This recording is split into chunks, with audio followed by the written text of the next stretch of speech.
kasalanan ko'y iyong pawiin. Ayon din sa'yo, pag-ibig sa akin.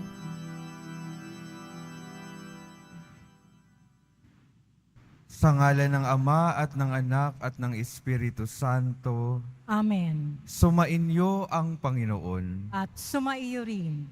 Mga kapatid, aminin natin ang ating mga kasalanan upang tayo ay maging marapat gumanap sa banal na pagdiriwang.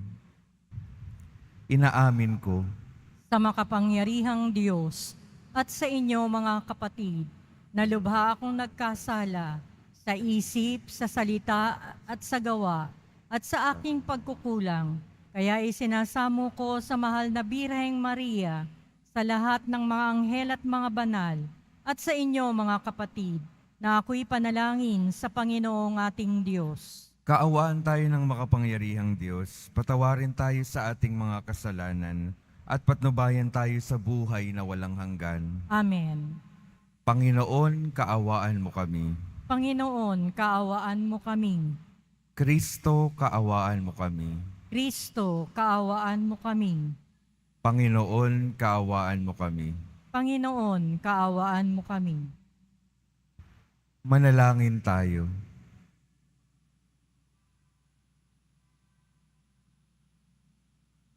Ama naming makapangyarihan, sa pagganap namin sa 40 araw ng paghahanda, ang aming kalooban ay iyong pagindapatin para sa pagdiriwang ng Pasko ng pagkabuhay, upang masaya naming maipahayag ang magandang balita ng iyong pagliligtas sa pamamagitan ni Hesukristo, kasama ng Espiritu Santo, magpasawalang hanggan. Amen. Magsiupo muna ang lahat.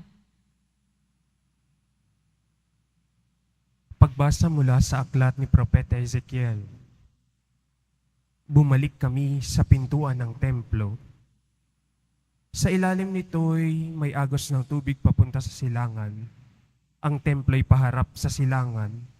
Ito'y nagmumula sa gawing timog na bahagi ng templo, sa gawing timog ng altar. Lumabas kami sa pintuan sa gawing hilaga at iniligid niya ako papalabas sa pintuan sa gawing silangan. Doon may mahinang agos ng tubig mula sa gawing timog ng hagdanan. Nagtuloy kami sa gawing silangan, may hawak siyang panukat. Sumukat siya ng 500 metro. Pagkatapos, lumusong kami sa tubig na hanggang bukong-bukong. Sumukat uli siya ng 500 metro at nang lumusong kami sa tubig, ito'y hanggang baywang. Sumukat uli kami ng 500 metro, ngunit iyon ay isa ng ilog at hindi na ako makalusong. Malalim ang tubig at kailangang languyin upang matawid.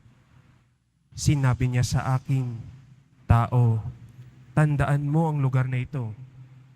Naglakad kami sa pampang at nasabing ilog. Nang ako'y pabalik na, nakita ko ang makapal na puno sa magkabilang pampang ng ilog. Sinabi niya sa akin, "Ang tubig na ito ay papunta sa dakong silangan hanggang dagat na patay. Pag-abot nito sa dagat na patay, malilinis ang tubig nito. Lahat ng lugar na maaagusan nito ay magkakaroon ng lahat ng uri ng hayop at isda. Pagdating ng agos na ito sa dagat na patay, magiging tabang ang tubig ng dagat. Lahat ng lugar na aabutin nito ay magkakaroon ng buhay. Sa magkabilang pampang ng ilog ay tutubo ang sari-saring punong kahoy na makakain ng bunga. Hindi malalanta ang mga dahon nito ni mawawala ng bunga. Pagkat ang didilig dito ay ang tubig na umaagas mula sa templo. Ito ay patuloy na mamumunga sa buong taon. Ang bunga nito ay pagkain at gamot naman ang mga dahon." Ang salita ng Diyos. Salamat sa Diyos. Diyos na makapangyarihay, kapiling nating kanlungan. Diyos na makapangyarihay, kapiling nating kanlungan. Ang Diyos ang lakas natin at kanlungan, at handang saklolo kung may kaguluhan. Di dapat matakot, mundo'y mayanigman, kahit nasa dagat ang bundok mabuwal. Diyos na makapangyarihay, kapiling nating kanlungan. May ilog ng galak sa bayan ng Diyos. Sa banal na templo'y ligaya ang dulot. Ang tahanang lungsod ay di masisira. Ito ang tahanan ng Diyos na dakila. Mula sa umaga ay kanyang alaga. Diyos na makapangyarihay, kapiling nating kanlungan. Nasa atin ang Diyos makapangyarihan, ang Diyos ni Jacob na ating kanlungan. Anuman ang kanyang ginawa sa lupa, sapat ng pagmasdan, at ikaw ay hahanga. Diyos na makapangyarihay, kapiling nating kanlungan. Magsitayo na po ang lahat.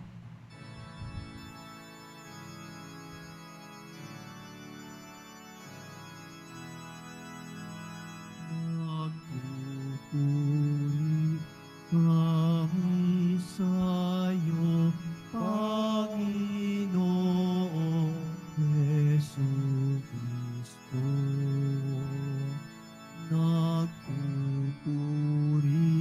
kami sa'yo, Panginoong Jesucristo. Diyos ko sa aking igawan, loobing tunay na tapat, puso ko'y gawin mong wagas, nang manatili ang galak, bunga ng iyong pagliligtas. Nagpupuri kami sa'yo, Panginoong Jesucristo.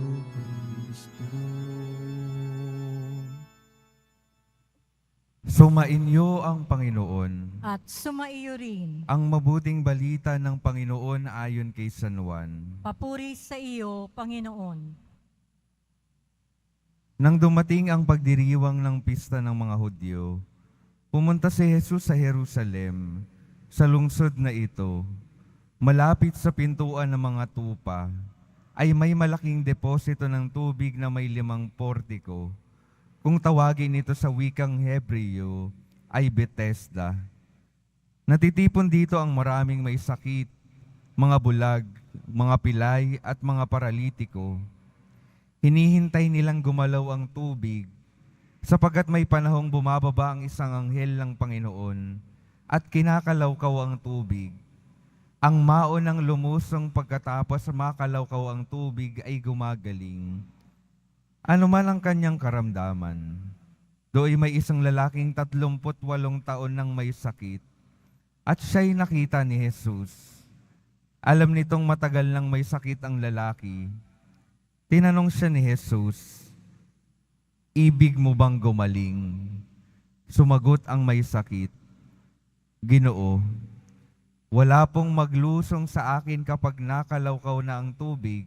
Patungo pa lamang ako roon ay may nauuna na sa akin." Sinabi sa kanya ni Jesus, "Tumindig ka, dalhin mo ang iyong higaan at lumakad ka." At pagdakay gumaling ang lalaki, dinala ang kanyang higaan at lumakad.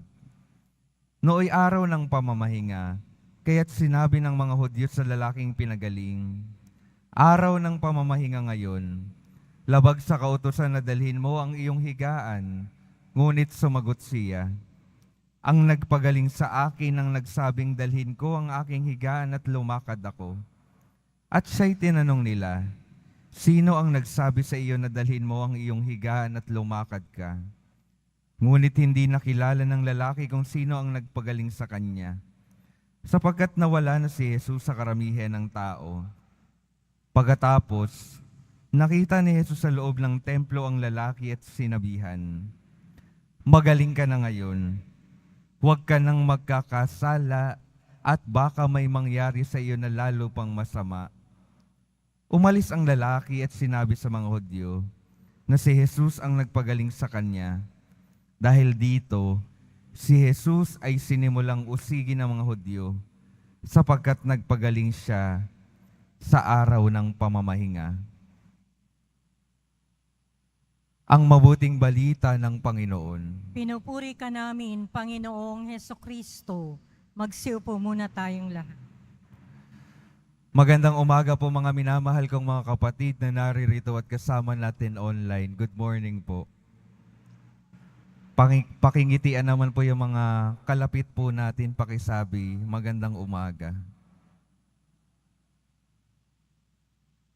Ngayong araw pong ito, sa ating ebanghelyo, may nais din pong tanongin si Jesus sa ating lahat.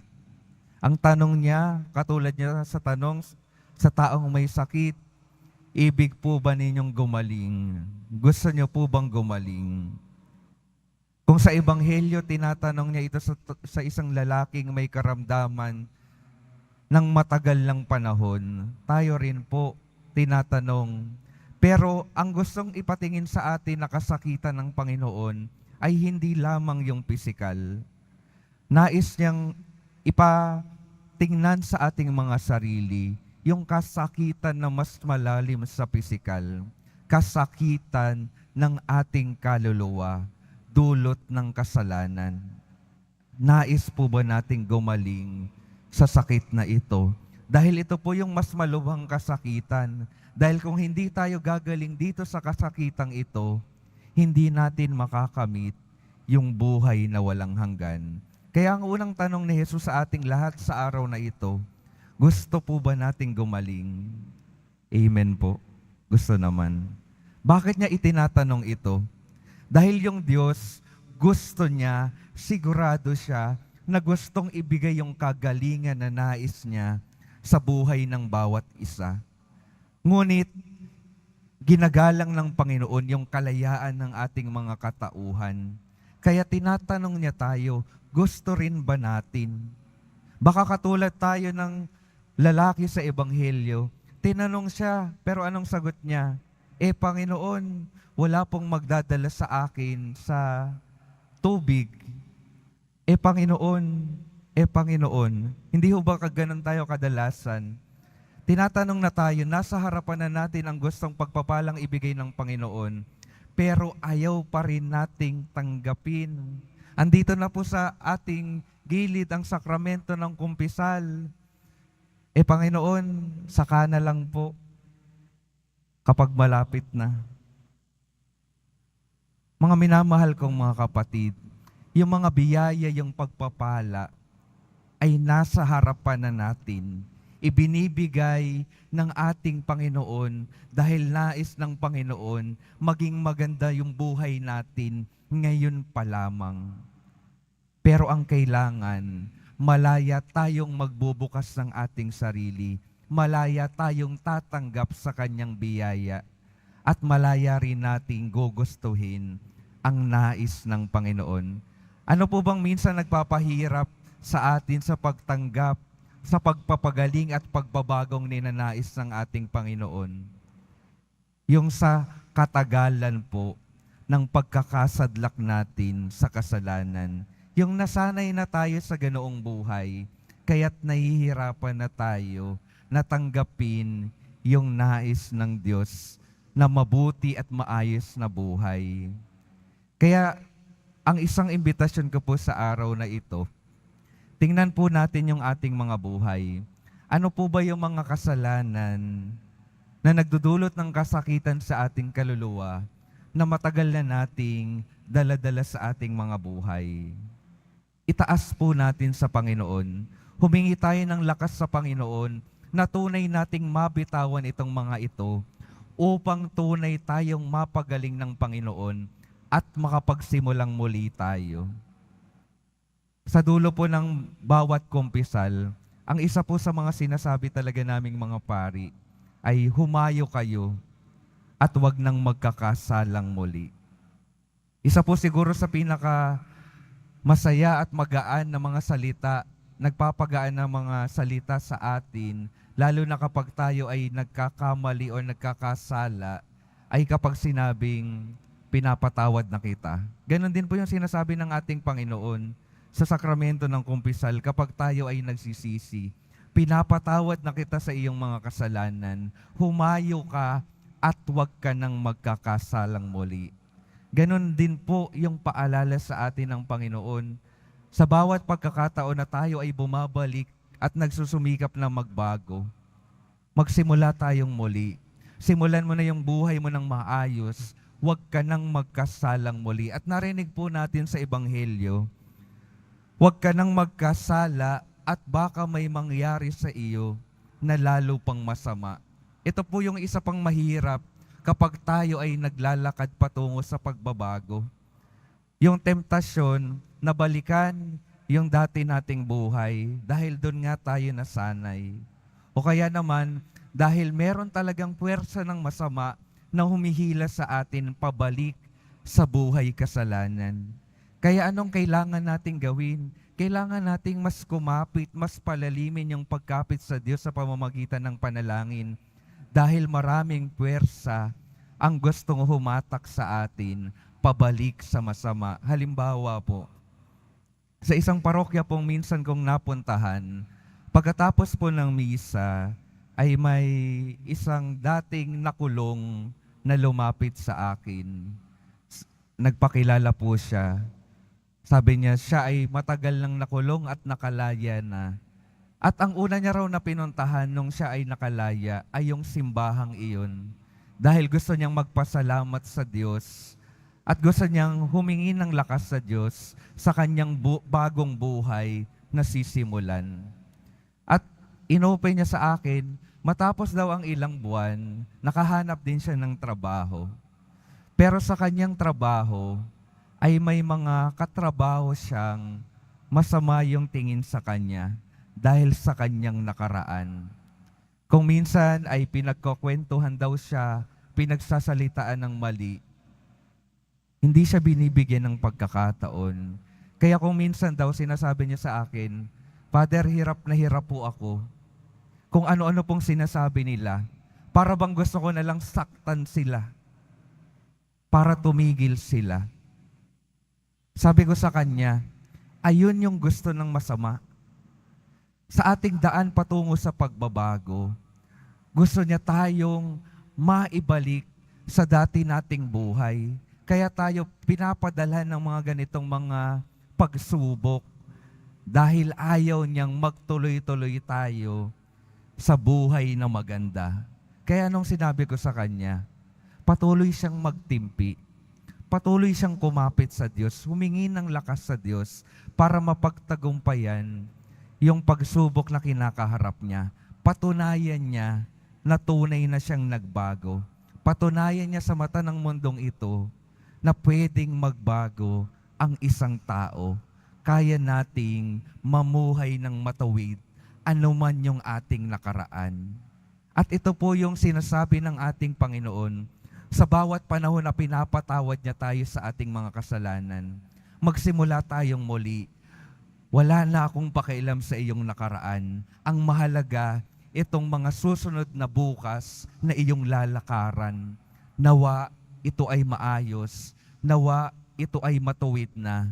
Nawa patuloy mong lakaran ang magandang buhay na nais ko rin para sa iyo. Mga minamahal kong mga kapatid, susubukin po talaga tayo kapag tayo ay naglalakad sa matuwid na daan. Kaya ang sasabihin ko po sa inyo, araw-araw na ginawa ng panahon, humingi tayo ng lakas para maging matibay sa ating pananampalataya. Humingi tayo ng lakas araw-araw upang maging matapat sa Diyos na tapat sa Kanyang pagmamahal sa atin. At sasabihin ko rin po sa inyo, gaano man kalaki yung ating mga kasakitan, yung ating mga pagkakamali, higit na mas dakila at mas malaki ang pagmamahal ng Diyos na nagnanais patawarin, linisin at iligtas tayong lahat mula sa ating mga kabagsakan. Kaya kasabay ng araw na ito, nawa yung ating mga puso ay magpasalamat sa Diyos na patuloy na tumatanggap sa atin sa kabila ng lahat ng ating mga nagagawa. Magbago po tayo magsimula tayong muli kasama ang Panginoon, ngayon at magpasawalang hanggan. Amen. Magsitayo po ang lahat.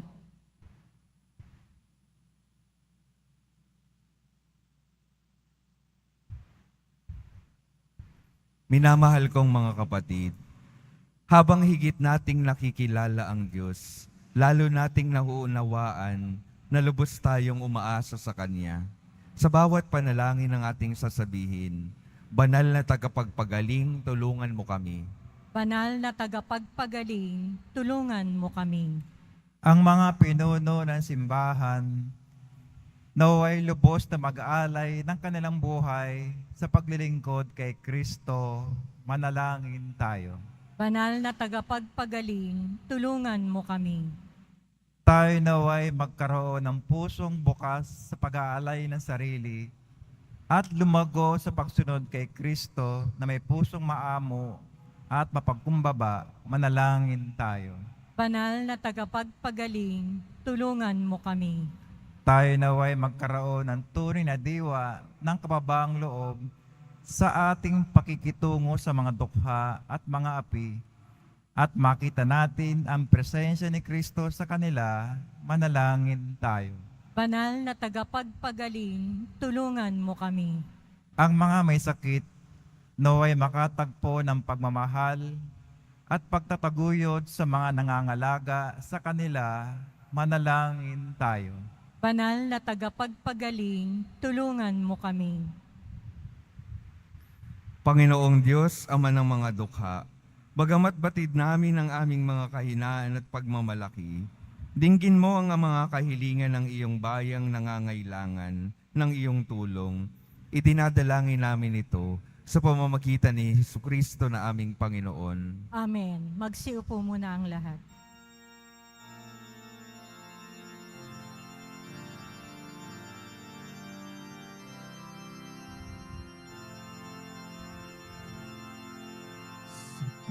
Pagsunod sa utos mo, nalulugod akong labis, di masukat ang galak mo, pagkat aking iniibig. Sa iyo, Ama, aming handog ang tinapay at alak na ito, handog ng iyong bayang sumasamo, humingi ng patawad mo.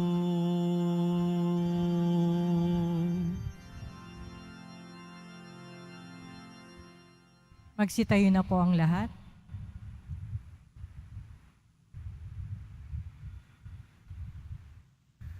Manalangin kayo mga kapatid upang ang paghahain natin ay kalugdan ng Diyos Amang makapangyarihan. Tanggapin nawa ng Panginoon itong paghahain sa iyong mga kamay, sa kapurihan niya at karangalan, sa ating kapakinabangan at sa buong sambayanan niyang banal. Ama naming lumikha, iniaalay namin sa iyo ang mga kaloob mong ito bilang pagtanaw namin ng utang na loob sa iyong paglingap sa amin araw-araw at bilang pagganap sa iyong pagkupkop sa aming lahat na iyong binubuhay sa pamamagitan ni Jesucristo kasama ng Espiritu Santo magpasawalang hanggan. Amen. Sumainyo ang Panginoon. At sumaiyo rin, Itaas sa Diyos ang inyong puso at diwa. itinaas na namin sa Panginoon. Pasalamatan natin ang Panginoong ating Diyos. Marapat na siya ay pasalamatan. Ama naming makapangyarihan, tunay ngang marapat na ikaw ay aming pasalamatan sa pamamagitan ni Jesucristo na aming Panginoon. Sa aming kusang pagtitiis ng hirap, tinutulungan mong aming maitumpak ang kinamihas ng pagsalungat sa pananagutang iyong iniatas. Sa aming pagtulad sa anak mong mahal na nagpakasakit para sa tanan, Ang pagsisikap nami iyong kinalulugdan, at ang pagpapakabuti nami iyong ikinararangal. Kaya kaisa ng mga anghel na nagsisiawit ng papuri sa iyo, nang walang humpay sa kalangitan, kami nagbubunyi sa iyong kadakilaan. Santo, Santo, Santo, Panginoong Diyos ng mga hukbo, napupuno ang langit at lupa ng kadakilaan mo. O sana sa kaitaasan, pinagpala ang naparirito sa ngalan ng Panginoon. O sana sa kaitaasan. Magsiluhod po ang lahat. Ama naming banal, ikaw ang bukal ng tanang kabanalan. Kaya't sa pamamagitan ng iyong Espiritu, gawin mong banal ang kaloob na ito, upang para sa amin maging katawan at dugo ng aming Panginoong Hesukristo. Bago niya pinagtiis ang kusang loob na maging handog, hinawakan niya ang tinapay, pinasalamatan kanya, pinaghati-hati niya iyon, iniabot sa kanyang mga alagad at sinabi, "Tanggapin ninyong lahat ito at kanin. Ito ang aking katawan na ihahandog para sa inyo."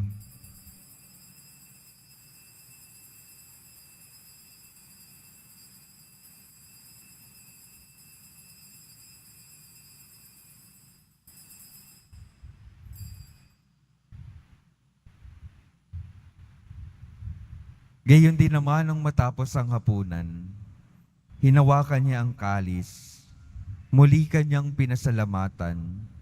Iniabot niya ang kalis sa kanyang mga alagad at sinabi, "Tanggapin ninyong lahat ito at inumin. Ito ang kalis ng aking dugo, ng bago at walang hanggang tipan. Ang aking dugo na ibubuhos para sa inyo at para sa lahat, sa ikapagpapatawad ng mga kasalanan. Gawin ninyo ito sa pag-alala sa akin."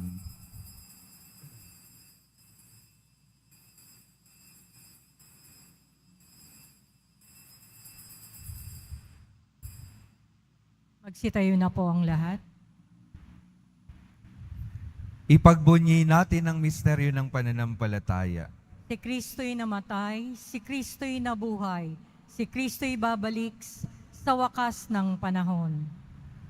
Ama, ginagawa namin ngayon ang pag-alala sa pagkamatay at muling pagkabuhay ng iyong anak.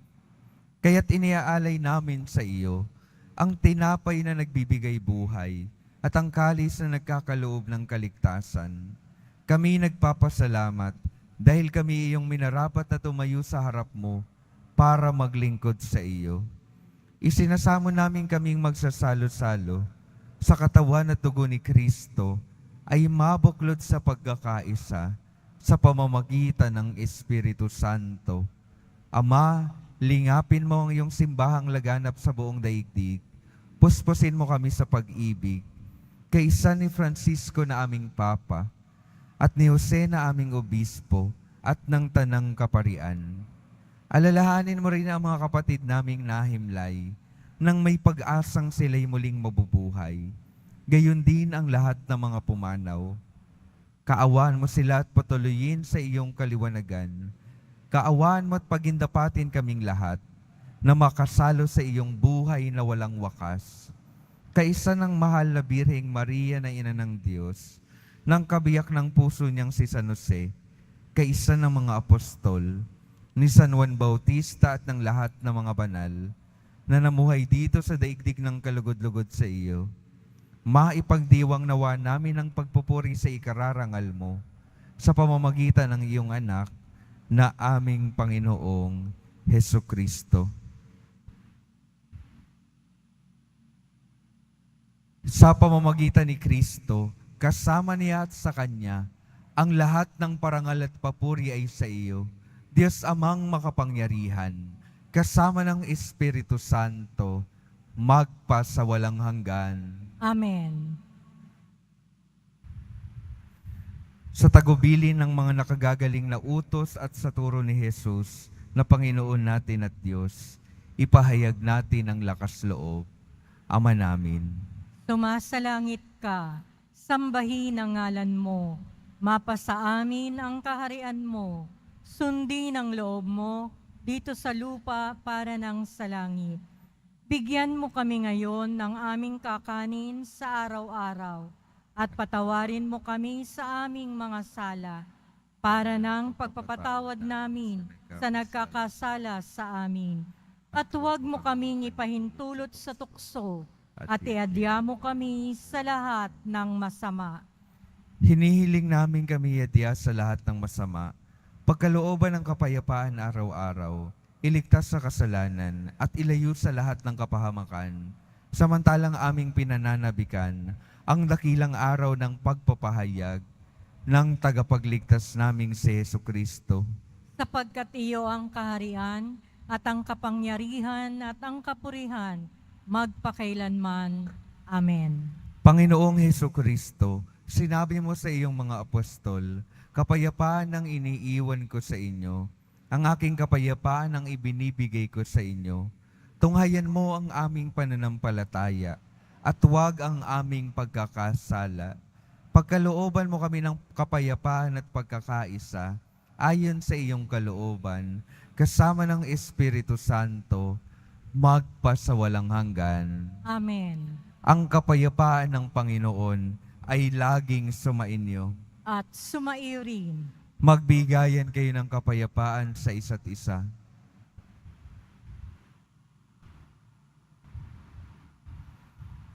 Kordero ng Diyos na nag-aalis ng mga kasalanan ng sanlibutan, maawa ka sa amin. Kordero ng Diyos na nag-aalis ng mga kasalanan ng sanlibutan, maawa ka sa amin. Kordero ng Diyos na nag-aalis ng mga kasalanan ng sanlibutan, ipagkaloob mo sa amin ang kapayapaan. Magsiluhod po ang lahat.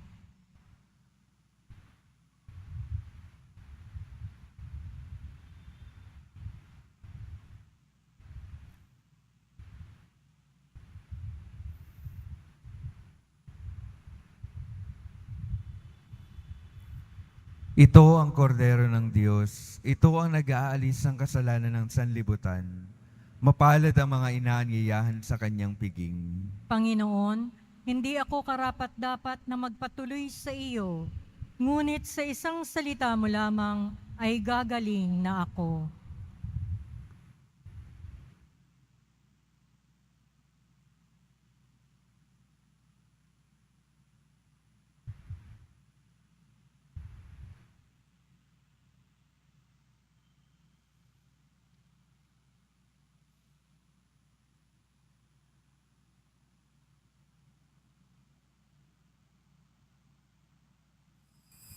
Para sa lahat ng tatanggap ng banal na komunyon, sasagot po tayo ng amen pagkasabi ng pari o ng lay minister ng katawan ni Kristo. At isubo agad sa bibig bago umalis sa harapan ng pari o lay minister. Sumunod po tayo.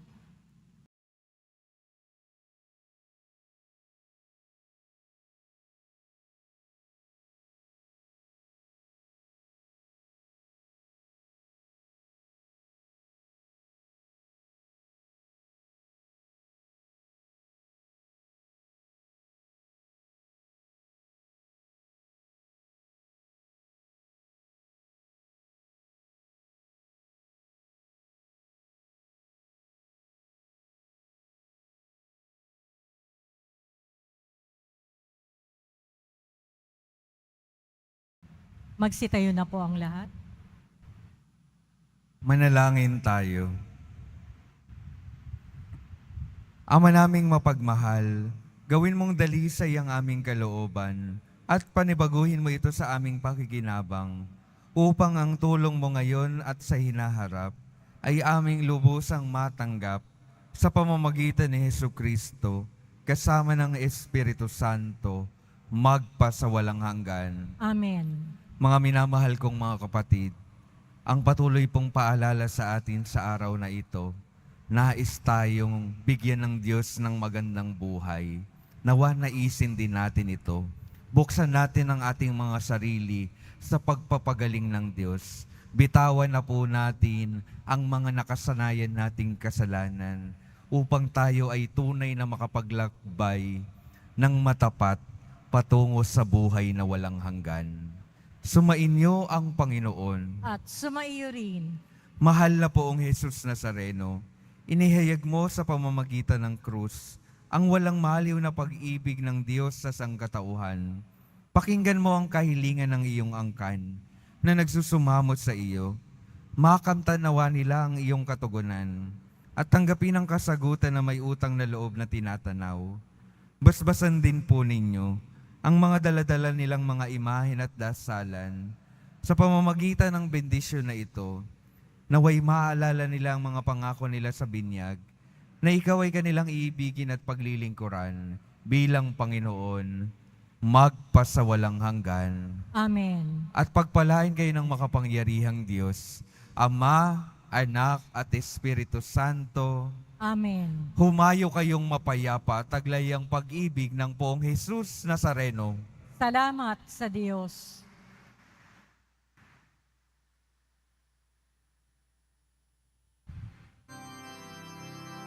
Nuestro Padre Jesús Nazareno, sinasamba ka namin.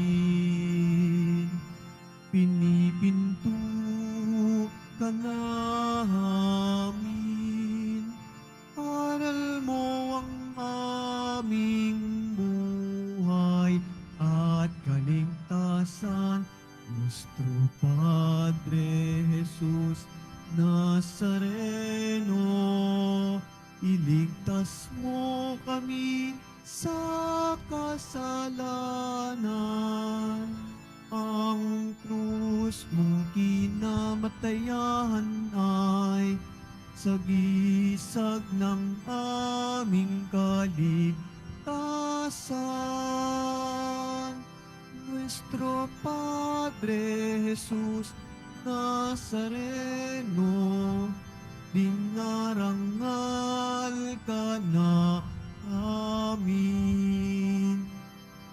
Nuestro Padre Jesus Nazareno, niluluwalhati ka namin. Nuestro Padre Jesus Nazareno, dinarangal ka na amin. Nuestro Padre Jesus Nazareno,